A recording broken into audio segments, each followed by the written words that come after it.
Car manufacturers call them features. They market them as eco-friendly innovations designed to save you money at the pump and make your drive smoother. But if you talk to any honest mechanic who works on these cars after the warranty expires, they call them something else. They call them time bombs. I am talking about the engineering tricks that sacrifice your engine's long-term lifespan just to hit a government fuel economy target by 0.1%.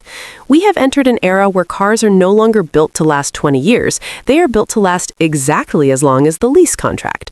From the button that shuts your engine off at every red light to the oil that is as thin as water, these are the 7 modern features that are secretly destroying your car from the inside out. And the worst part? You paid thousands of dollars extra for them.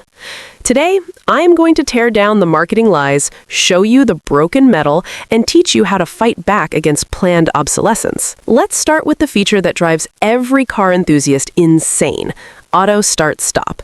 The concept seems noble. You stop at a red light, the engine turns off to save fuel and reduce emissions. But let's look at the physics of engine wear. 90% of the wear on an internal combustion engine happens during the first few seconds of startup. Why? Because when the engine is off, gravity pulls the oil down into the pan. The heavy metal crankshaft settles directly onto the soft metal bearings. When you restart the engine, there is a split second of boundary lubrication, essentially metal on metal contact, before the oil pump can pressurize the system and float the crank. A normal car without this feature starts maybe 4 to 6 times a day. A modern car with auto start-stop driving in rush hour traffic might start 50 to 100 times a day. That is 100 dry starts grinding your bearings every single commute. Manufacturers claim they use polymer-coated bearings to handle this, but mechanics are seeing premature bearing wear at 60,000 miles that used to happen at 200,000 miles. And it's not just the engine, it's the battery. Vehicles with start-stop require special AGM, absorbent glass mat batteries, to handle the constant cycling. A standard battery costs $120. An AGM battery costs $300 to $400.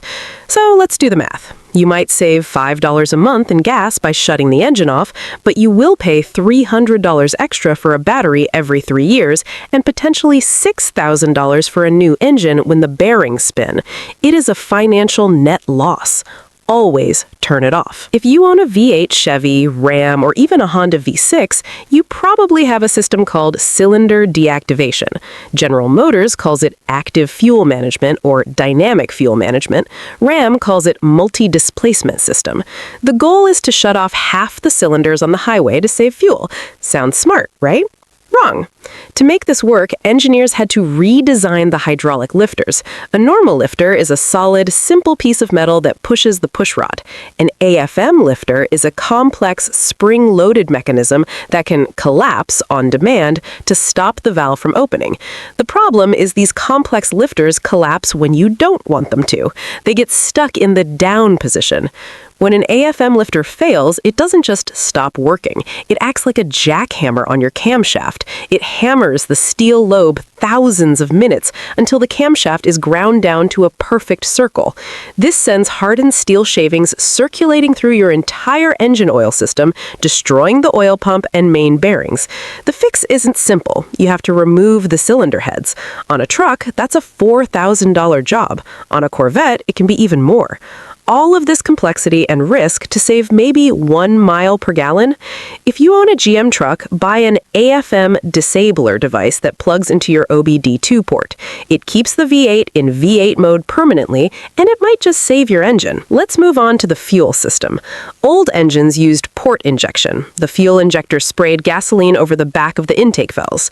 Gasoline is a solvent. It constantly cleaned the valves, keeping them shiny and free of carbon. Modern engines use direct injection, or GDI. The fuel sprays directly into the cylinder at extreme pressure. This is great for power and efficiency, but it creates a massive maintenance problem.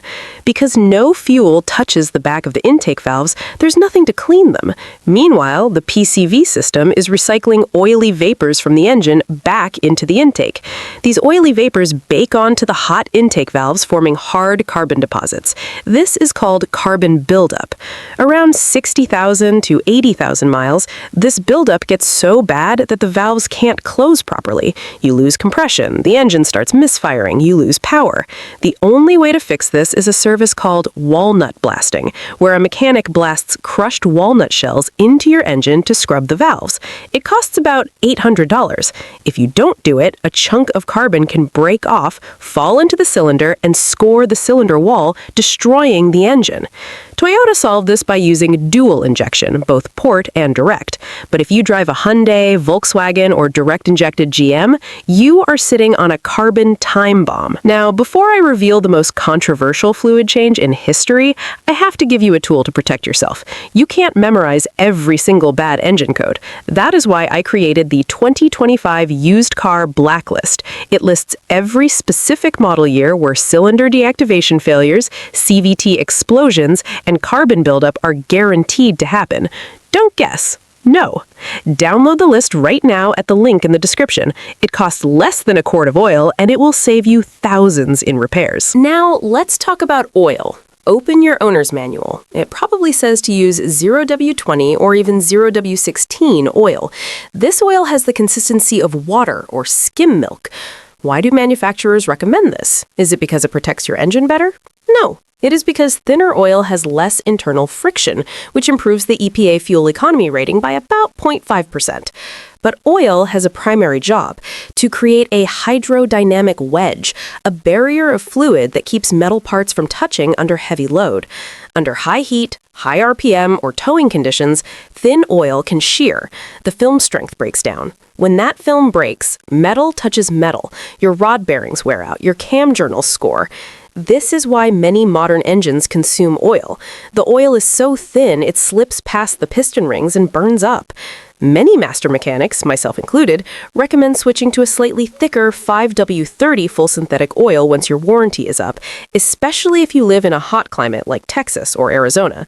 The slightly thicker oil provides a much stronger film strength to protect your bearings. The manufacturer cares about EPA credits. You care about your engine lasting 200,000 miles. Prioritize protection over efficiency. Engines get hot. Plastic melts. This is basic science that every fifth grader knows. Yet modern automotive engineers seem to have forgotten it. Pop the hood of a modern BMW, Chevy Cruze, or Ford. The entire cooling system is made of plastic. The water pump impeller? Plastic. The thermostat housing? Plastic. The intake manifold? Plastic. Even the oil pan on some new Ford trucks is made of plastic. After 5 to 7 years of heating up to 200 degrees and cooling down to freezing, this plastic turns brittle. It becomes like glass. One day, you hit a pothole or you just start the car and the water outlet snaps. All your coolant dumps onto the highway in seconds. Modern aluminum engines cannot handle overheating. If you overheat a modern engine for even 60 seconds, the head gasket blows and the head warps. A $5 plastic part fails and causes a $5,000 engine replacement. This is the definition of disposable engineering. If you own a car with these plastic parts, look for aftermarket aluminum upgrades. Companies are now making metal thermostat housings and metal water pumps to fix the factory's mistakes. Upgrade them before they fail. We did a whole video on this, but it bears repeating because it is the #1 killer of modern cars, the CVT transmission, the continuously variable transmission. It replaces durable steel gears with a steel belt and adjustable pulleys. It relies on friction to move the car. Friction equals wear. Every time you accelerate hard to merge onto the highway, that belt slips slightly. It creates microscopic metal shavings. Manufacturers call these sealed-for-life units. They tell you not to change the fluid. They remove the dipstick so you can't even check the fluid. That is a lie. Lifetime, in car manufacturer terms, means the life of the warranty. Once you hit 60,000 or 100,000 miles, they don't care. If you have a CVT, you must change the fluid every 30,000 miles to flush out those metal shavings. If you listen to the manual and never change it, that transmission will explode before you finish paying off the loan. And finally, the feature that doesn't break your car mechanically, but breaks the concept of ownership: software-locked features. Manufacturers like BMW, Mercedes, and Toyota are now building cars with heated seats, remote start, and extra horsepower already installed in the car, but locked behind a software paywall. The hardware is there. You paid for the hardware when you bought the car, but you can't use it unless you pay a monthly subscription. Mercedes charges $1,200 a year for faster acceleration on their EQ models. BMW tried to charge $18 a month for heated seats. This is dangerous because it kills the used car market. If you buy a used car, those subscriptions might not transfer. You might buy a fully loaded car only to find out you have to pay a monthly fee just to use the features you already own. This is the future they want. You own nothing and you pay forever. Modern cars are safer, faster, and cleaner than ever before, but they are also more fragile. If you want a car that lasts, you have to fight against these features. Change your oil early and use a better viscosity, disable the auto start stop, replace the plastic with metal, or you can just opt out of the system entirely and buy a car that was built before this madness started. Watch this video to see the 7 engines that were built to last 500,000 miles. Engines made of iron, steel, and integrity.